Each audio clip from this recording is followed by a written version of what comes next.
You're on ABC Radio Sydney. Very shortly we're going to talk e-bikes, both how to get them, perhaps you want to adapt your bike to one, or actually get a whole e-bike. What's been your experience? Are you one of those people that maybe thought, my bike riding days were over, and suddenly a whole new avenue has opened up with this or electric bike? But also, how do you work out what are the safe ways to use one? And as much as it's about learning how to use a bike, it's knowing what are the alternate routes that aren't choked up by cars that perhaps won't treat you with the respect you deserve. We're going to talk e-bikes. I'd love to know your electric bike experience. Perhaps you adapted one, perhaps you bought one, perhaps you use it all the time and it's nearly replaced the car. 1300 222 702, 1300 222 702, as we jump into the backyard and hop on board an e-bike with John Treloar. We're going to hop into the backyard and talk all things bike. So it could be the e-bike, it could be your change to a cycling lifestyle, how it's worked for you. It could be commuter bikes, but also bike share schemes. 1300 222 702. How significant is the bike in your life? And because this section is the backyard, I'm going to come out and say it loud, say it proud right now. I have a bike. It's in the shed. It's got 2 flat tyres, a rusty chain, and lots of cobwebs, which is probably not what John Treloar wanted to hear. How are you, John? It's fine to hear that, Simon. I'm very well and great to be here. I would imagine I'd be like many people listening now who goes, yeah, get a bike. That's right. And leave it in the shed, let it go rusty, make the tyres flat. And, of course, with a flat tyre, after a couple of years, they go hard, you can't use them, and you look at it and go, well, why'd I buy that in the first place? That's I'll just me. walk. You've been inside my shed. Well, it's next to your wheelbarrow you don't use and a few other things, but still, it's at least you had the intention, and maybe it's time that you were taken on an e-bike ride. You do use a scooter, I know. I use a scooter, yes. So we could take without you training wheels. Well, you don't need them. And you have ridden a bike, so you haven't forgotten that skill. But the thing that I get a little bit passionate about e-bikes, not nuts, like you can see me here, I've got jeans. You're not in Lycra at all? No, I never wear Lycra. I'm in a jacket, a shirt, jeans and normal shoes, and I rode in from the eastern suburbs to here this morning. So did you use the downstairs bike changing area and shower room? What for? No, I just parked my bike out the front. I'm on an e-bike. There's not a drop of sweat. Not, your hair is perfectly in place, that's right.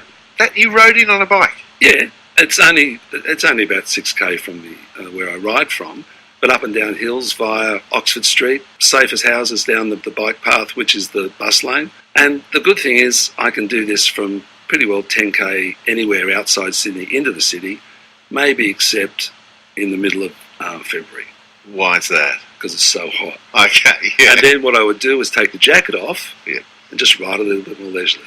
Is it a matter of does it remove all the fitness when you start using an e-bike? No, there is a lot of research. There's always research, and there is quite a bit of research on the energy expended, not to sweat level, but you are moving, and especially with someone like me, I'm, blood's flowing around, my legs are moving, arms are moving, my mind's alert because I'm watching out for cars, pedestrians. But it's just another one of the mobility things we've got. You can walk, you can ride a bike, e-bike I recommend, because of Sydney being so hilly. You can get public transport or you can drive a car if you have to. 1300 222 702. What's been your experience? Perhaps you've got the e-bike, like John's saying, and it's changed your life, or perhaps you're thinking about it. Perhaps you're thinking of either adapting or a normal bike to an e-bike or getting the e-bike straight out. What are the questions that you've got? 1300 222 702 is our number. How's it worked for you? Join in the conversation right now.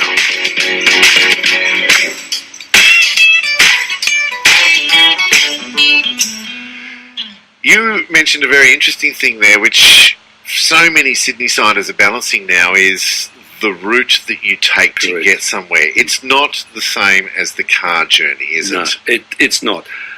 There are different maps that show you where you can take a bike, but you work it out yourself after a while. Like I ride through parks where there's bike paths. I will ride up into Potts Point. I will go down to Woolloomooloo. You might ride a bit further, but if you can ride a safe way with an e-bike, a hill is absolutely no trouble. From the Weigel Ovals down the bottom in Rushcutters Bay up to St Vincent's is nothing. I mean, I never, ever stand up on my bike. Wow. If you know what I mean. I just sit there. Sometimes I get to a hill and I put in turbo, which is, it's full power, but I'm going to get, today I could ride about 40, 45 kilometres, which is enough if I wanted to before the battery's flat. So in and out of the city, simple shopping.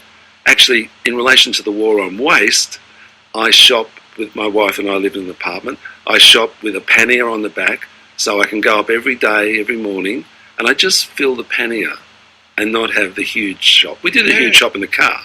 But so up and back, a bit like, it's almost European, I suppose, isn't it? It's sounding really good to me. But it's really, everywhere I go now, let's say I've got a longer day in the city. I'll get the ferry with my bike. Oh, because you can. Because you can. Into Circular Quay, then up into the city. Or if I have to go to a meeting in the city, I just ride my bike. And you'll notice I'm not carrying a helmet or anything. You just lock it up on the bike. There are, in most places to lock bikes up. 1300 222 702. What's your experience? Paul's in Little Bay. How are you, Paul? I'm very well, Simon. You do the commute twice weekly. When the weather, I actually find in winter it's a bit. Sorry, your guest name is John. John. Sorry, John was mentioning it's a little bit more difficult in summer because of the heat. Yeah. But my biggest issue, look, riding to work, I have a fairly sedentary day. I'm desk bound, but I find my energy levels when I ride vastly improved. Why do you think that is? Oh, it's just the best start to my morning. I work shift work, so sometimes I'm on the bike at 4 a.m. And when I do early starts, the weather's the traffic is not the issue. However, some of the drivers, there's this sort of emerging warfare between drivers and cyclists. Well, what I do is I do my best to avoid them.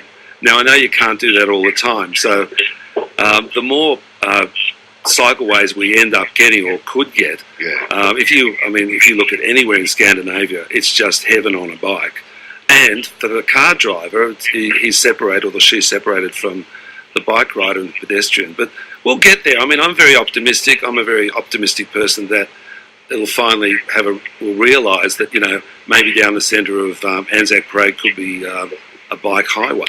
It's made for it. If you look at the situation in Melbourne, all the tram lines have a dedicated bike path between the trams, so there's no interaction with traffic, which is a good thing. But from Little Bay, are you on just a regular bike or an e-bike? I'm on a regular bike. I wear high vis. I've got a rear view mirror. I've got really good lights.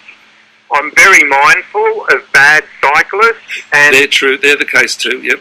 Yeah, and John, I've got a theory that a lot of the resentment that drivers have towards cyclists, now, it's only my opinion, but I find the cycling clubs where they take over one lane, possibly two sometimes, I just feel that the weekend warriors that get out there, and it's great, they're in a club, I understand all that, but they're very aggressive, and in that team group, they tend to think that for that 2 hours or whatever, they own the road. That's right.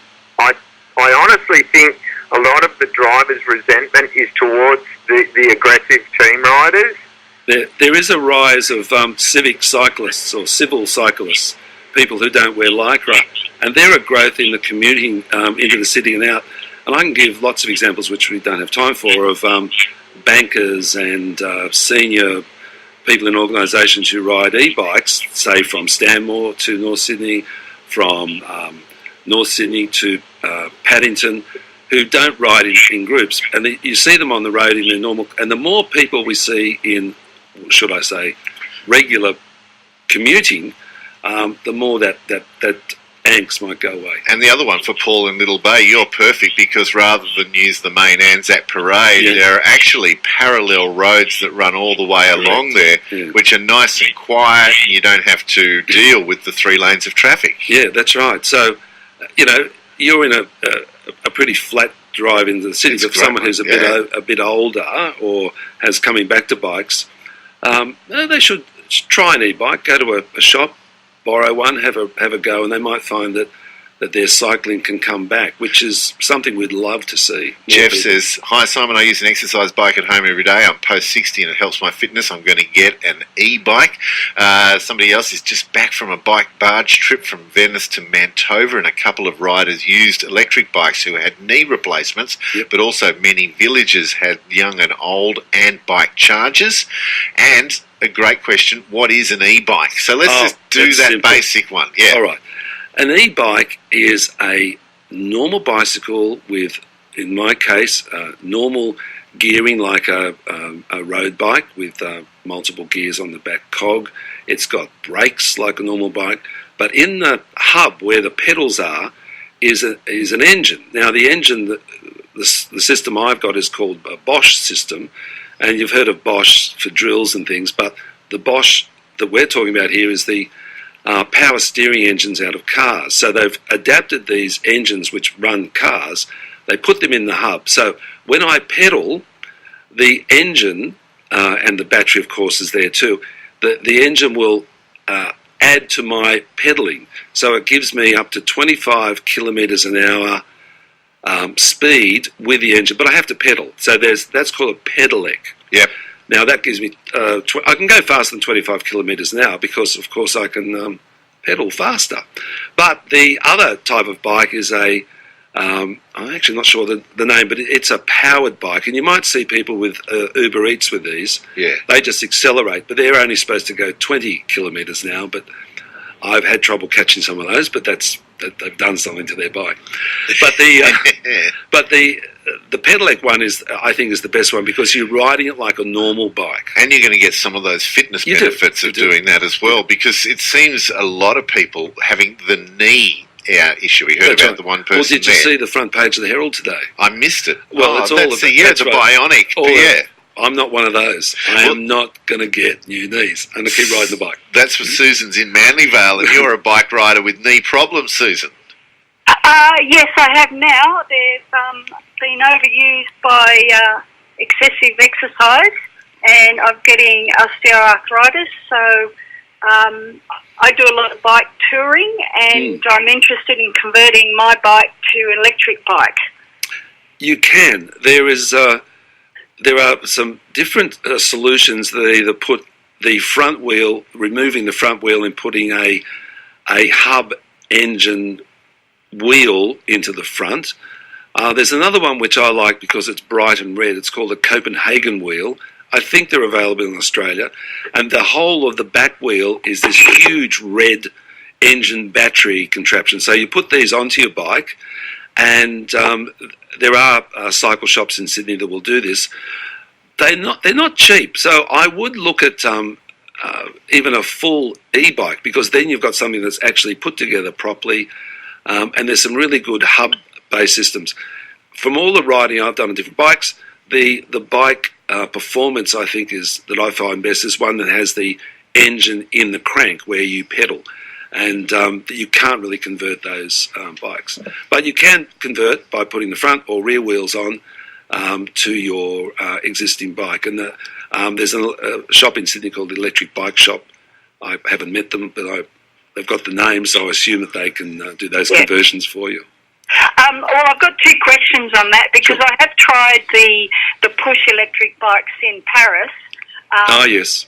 When I was over there for a rugby tour, and they were excellent. When you started pedalling and it got too hard and there were no gears, it automatically came in, and you didn't have to pedal. But my 2 questions are, though, will they fit onto a mountain bike? There's 3 questions. Is it going to make the bike much heavier? Yes. And also, can I still fit my panniers with my camping gear on the wheels? Yeah, should. I've got panniers on my bike for shopping. The first question about mountain bikes, that is one of the biggest growth areas of e-bikes. I have a very good friend who swore, he said, I won't get an electric bike until I'm 60. He's 59. He's got an e-bike, mountain bike, and he belts around Manly Dam every couple of days. Wow, off-road. Oh, off-road is the best area. Ah. So you can do that, of course, and that is one of the biggest areas, and if you look online, you'll see lots of examples. The pannier issue is, the panniers actually hook on my bike, and I've got an electric bike, of course, just the same as they do on a normal bike, so they should fit, and they are heavier. They're heavier because they've got the battery in the motor, but remember, you've actually got almost another person in your crank. There's about 250 watts of power, so you've got, in essence, you've got another person helping you. We're talking electric bikes with John Treloar from Rolling Fix. A couple of very new e-bike riders who love it. Chris in Naremburn, it changed your life? Yes, it did, Simon. Yeah, my wife and I got a pair of e-bikes almost 2 years ago now, and it's been an absolute revelation for us. We go everywhere on them, and to be honest, I barely use the car during the week at all now. It's great. And Naremburn, you've got a few hills around you. That doesn't matter? Not at all. No, look, it is. It's pretty hilly. But yeah, hills just aren't a problem anymore. It's great. I mean, you can head everywhere in your jeans and your jumper and all that sort of stuff, and you don't get sweaty or anything like that. And yeah, we've got bikes that have got big racks on the front, so we load up all the shopping. I've got a baby seat on mum. I've got a 9-month-old that we take everywhere on the front of the bike, and yeah, it's just fantastic. We go to the beach, go to the bars or whatever. Wow. Load it up and off you go. Because apparently it's changing the life for Australian Post as well. This guy says that they are replacing many of the motorcycles with e-bikes, and the next step is an e-trike to carry all the extra parcels ordered online. John is with us. Richard's in Balgowlah. How are you, Richard? I'm very, very well, Simon. You've got an e-bike and you've had it for just for a short time. Well, just this year, I've been a lifelong cyclist. Yes. And I just went e-bike in the last few months. I'm now what you would call an e-bike obsessive. I ride all over Sydney. I'm not an inner-city commuter. I chart off-road tours for older riders like myself. I'm 68, with the promise that you'll never need to go near a road. And I blog them with lots of photographs on a site called ebikediary.com. And the point I'm trying to make is that there are so many extraordinary places you can ride very safely with great scenic background, a lot of hidden routes that I've uncovered, which I think will be of interest for senior riders who hate roads, because we have such a bad culture. What's your site again? ebikediary.com. Safe and scenic rides for older cyclists. That's good, because somebody else has said that her brother writes a blog called biketrail.info, which has good riding paths. Yes, that's another one. And you're passionate about it, aren't you, John? That's right. To get people out and about, and you see more on an e-bike, and with an e-bike, yeah. Sorry, no, you see more. You see more on an e-bike because you don't have to sweat and puff up hills. So with all the people you're taking on those rides, or you're sharing that information, that's fantastic, because the more people who get out there and can go up and down those hills and not worry about it. Like, for example, that fellow in Narrabeen, a great ride is to Manly. Oh, yeah. It's fantastic. Up and down, it's great. And I think the last word can go to Gloria in Belrose. She says, I share my bicycle with my 12-year-old granddaughter. I'm 73 years old. I love it. Been fantastic to catch up. Come back and play in the Radio Sandpit again, I hope. I would love to. John Treloar is with Rolling Fix. We've been talking e-bikes or electronic bikes, and after the news, it's a case of Saturday Talkabout, where Michael Vincent will sit alongside Chris Bath and Melinda James to look back at the week on the wireless.